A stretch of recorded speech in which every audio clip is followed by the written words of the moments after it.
Uganda's parliament has passed a bill which would criminalise people who identify as LGBTQ, with those found guilty facing up to 10 years in prison.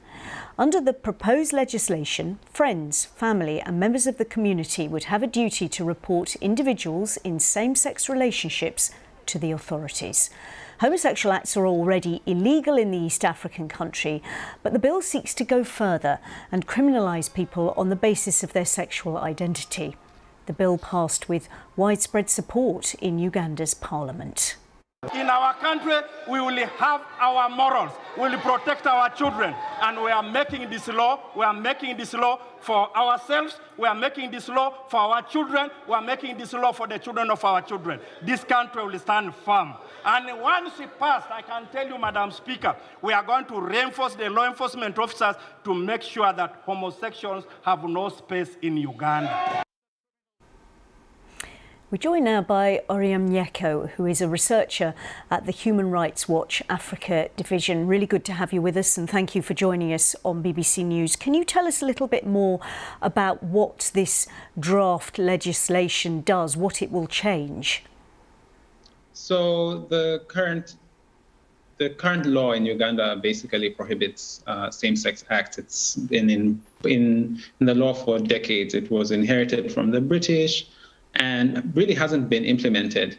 So what the legislators now are wanting to do with this new bill is to criminalize homosexuality as a whole, to make it such that any person that has sex with somebody of the same sex commits a criminal offense, as well as anybody who, in their words, promotes homosexuality also commits a criminal offense. So they're wanting to really ensure that anybody that's affiliated with homosexuality is punished by the law.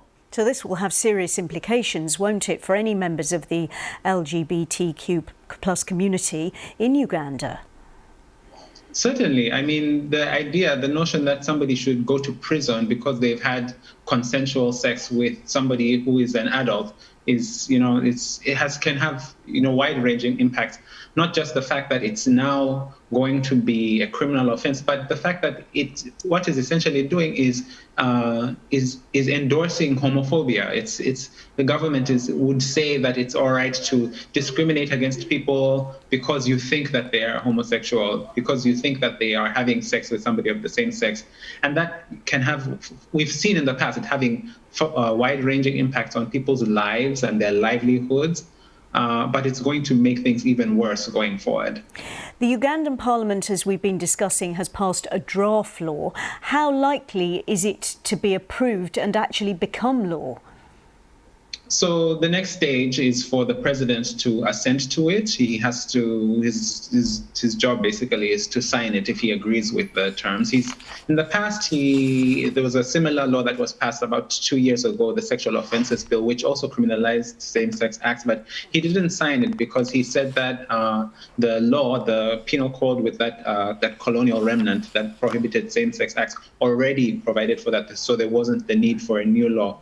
But in this case, what the parliamentarians did very deliberately was to repeal the penal code provision so that this new bill the president can't make the argument that the new bill doesn't provide for, that the new bill provides for an existing crime. So it's either he signs it, and if he doesn't sign it and sends it back, the parliament can also vote it back in if they get a 2/3 majority. And we saw yesterday that the bulk of parliamentarians were in support of this law. So it's, I think, very likely that whether President Museveni signs it or not, it's likely to go through.